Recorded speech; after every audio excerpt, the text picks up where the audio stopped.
ಬೆಂಗಳೂರಿನಲ್ಲಿ 7 ಕೋಟಿ ರೂಪಾಯಿನ ಸಿಎಂಎಸ್ ರಾಬರಿ ಪ್ರಕರಣ ಮಾಸೋ ಮುನ್ನಾನೆ ಈಗ ಮತ್ತೊಂದು ಎಟಿಎಂ ದರೋಡೆ ಪ್ರಕರಣ ಬೆಳಕಿಗೆ ಬಂದಿದೆ. ಹಿಟಾಚಿ ಕಂಪನಿ ಸಿಬ್ಬಂದಿಯಿಂದ 1.38 ಕೋಟಿ ರೂಪಾಯಿ ಲೂಟಿ ಮಾಡಲಾಗಿದೆ. ಕೋರಮಂಗಲದ ಆಕ್ಸಿಸ್ ಬ್ಯಾಂಕ್ನಿಂದ ಎಟಿಎಂಗೆ ಈ ಹಣ ಹೋಗ್ತಾ ಇತ್ತು. ಹಿಟಾಚಿ ಅನ್ನುವಂಥ ಕಂಪನಿಯ ಸಿಬ್ಬಂದಿ ಈ ಹಣವನ್ನು ಟ್ರಾನ್ಸ್ಫರ್ ಮಾಡ್ತಾ ಇತ್ತು, ಅಂದರೆ ಬ್ಯಾಂಕ್ನಿಂದ ತೆಗೆದುಕೊಂಡು ಎಟಿಎಂಗೆ ಹೋಗ್ತಾ ಇತ್ತು. ಸೊ ಈ ಸಿಬ್ಬಂದಿನೇ ಈ ಹಣವನ್ನು ಲೂಟಿ ಮಾಡಿ ಎಸ್ಕೇಪ್ ಆಗಿದ್ದಾರೆ. SBI ಹಾಗೂ ಆಕ್ಸಿಸ್ ಬ್ಯಾಂಕ್ ಎಟಿಎಂಗೆ ಹಣವನ್ನು ಡೆಪಾಸಿಟ್ ಮಾಡಬೇಕಾಗಿತ್ತು, ಆದರೆ ಅದೇ ಹಣವನ್ನು ತೆಗೆದುಕೊಂಡು ಈಗ ಅವರು ಅಲ್ಲಿಂದ ಎಸ್ಕೇಪ್ ಆಗಿದ್ದಾರೆ. ಇದರ ಕುರಿತಾಗಿ ಡೀಟೇಲ್ಸನ್ನು ಕೊಡ್ತಾರೆ ನಮ್ಮ ಪ್ರತಿನಿಧಿ ಅಂಕಿತಾ ರಾಯ್. ಈಗ ಜಾಯಿನ್ ಆಗ್ತಾ ಇದ್ದಾರೆ ಲೈವ್ನಲ್ಲಿ. ಅಂಕಿತಾ, ಈಗ ಎಟಿಎಂ ಪ್ರಕರಣಗಳು ಅಂದರೆ ಲೂಟಿ ಮಾಡುವಂತಹ ಪ್ರಕರಣಗಳು ಬೆಂಗಳೂರಿನಲ್ಲಿ ಒಂದು ರೀತಿಯಾಗಿ ಒಂದಾದ ನಂತರ ಒಂದಂತೆ ಅದು ನಡೀತಾ ಇದೆ. ಸೊ ಎಲ್ಲ ಒಂದು ಕಡೆ ಎಟಿಎಂಗಳಿಗೆ ಈಗ ಕುತ್ತು ಬಂದಿದೆಯಾ ಅಂತ ಈ ಕಳ್ಳರ ತಂಡಗಳಿಂದ?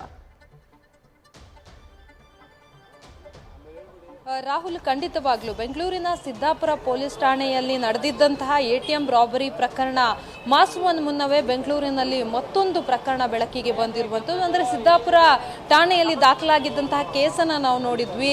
ಎಟಿಎಂಗೆ ತುಂಬಿಸಬೇಕಾದಂತಹ ಹಣವನ್ನು ಎಗರಿಸಿದಂತಹ ಕಳ್ಳರನ್ನ ಕೂಡ ಬಂಧಿಸುವಲ್ಲಿ ಪೊಲೀಸರು ಯಶಸ್ವಿಯಾಗಿದ್ರು. ಆದರೆ ಆ ಘಟನೆ ಮಾಸುವ ಮುನ್ನವೇ ಬೆಂಗಳೂರಿನಲ್ಲಿ ಮತ್ತೊಂದು ಘಟನೆ ಬೆಳಕಿಗೆ ಬಂದಿರುವಂಥದ್ದು. ಕೋರಮಂಗಲ ಪೊಲೀಸ್ ಠಾಣೆಯಲ್ಲಿ ಈಗಾಗಲೇ FIR ಕೂಡ ದಾಖಲಾಗಿದೆ.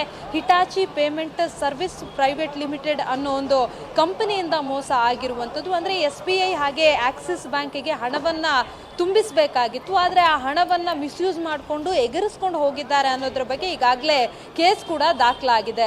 ಹರೀಶ್ ಕುಮಾರ್ ಸೇರಿದಂತೆ ಒಟ್ಟು 4 ಜನರ ವಿರುದ್ಧ ಕೋರಮಂಗಲ ಪೊಲೀಸ್ ಠಾಣೆಯಲ್ಲಿ FIR ದಾಖಲಾಗಿರುವಂಥದ್ದು. ಈಗಾಗಲೇ ಪೊಲೀಸರು ಕೂಡ ಪ್ರಕರಣವನ್ನು ತನಿಖೆಯನ್ನು ನಡೆಸ್ತಾ ಇರುವಂಥದ್ದು. ಅಂದರೆ ಎಲ್ಲವೂ ಕೂಡ ಪಕ್ಕಾ ಪ್ರೀ ಪ್ಲಾನ್ ಆಗಿ ಮಾಡಿದ್ದಾರೆ ಅನ್ನೋದು ಈಗಾಗಲೇ ಮೇಲ್ನೋಟಕ್ಕೆ ಗೊತ್ತಾಗ್ತಾ ಇರುವಂಥದ್ದು.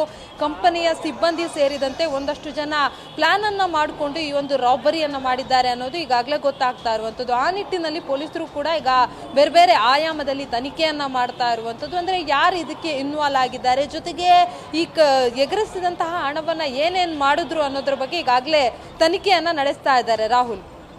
Right Ankita, thank you ಡೀಟೇಲ್ಸ್ಗೆ.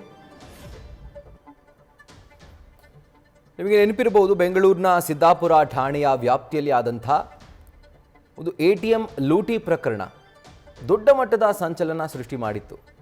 So ಅದು ಇನ್ನೂ ಕೂಡ ಜನಮಾನಸದಲ್ಲಿ ಮಾಸುವ ಮುನ್ನವೇ ಈಗ ಮತ್ತೊಂದು ಎಟಿಎಂ ಲೂಟಿ ಪ್ರಕರಣ ಬೆಳಕಿಗೆ ಬಂದಿದೆ. ಜನವರಿ 19ನೇ ತಾರೀಕು ನಡೆದಂಥ ಪ್ರಕರಣ ಈಗ ತಡವಾಗಿ ಬೆಳಕಿಗೆ ಬಂದಿದೆ. ಹಿಟಾಚಿ ಅನ್ನುವಂಥ ಕಂಪನಿಯ ಸಿಬ್ಬಂದಿ ಆಕ್ಸಿಸ್ ಬ್ಯಾಂಕ್ನಿಂದ ಹಣವನ್ನು ತೆಗೆದುಕೊಂಡು ಎಟಿಎಂಗೆ ಡೆಪಾಸಿಟ್ ಮಾಡುವಂತಹ ಸಂದರ್ಭದಲ್ಲಿ ಆ ಹಣದ ಸಮೇತ ಈಗ ಎಸ್ಕೇಪ್ ಆಗಿದ್ದಾರೆ. ಇನ್ನು ಕೋರಮಂಗಲ ಪೊಲೀಸರು ಈ ಖದೀಮರ ಬೆನ್ನು ಬಿದ್ದಿದ್ದಾರೆ.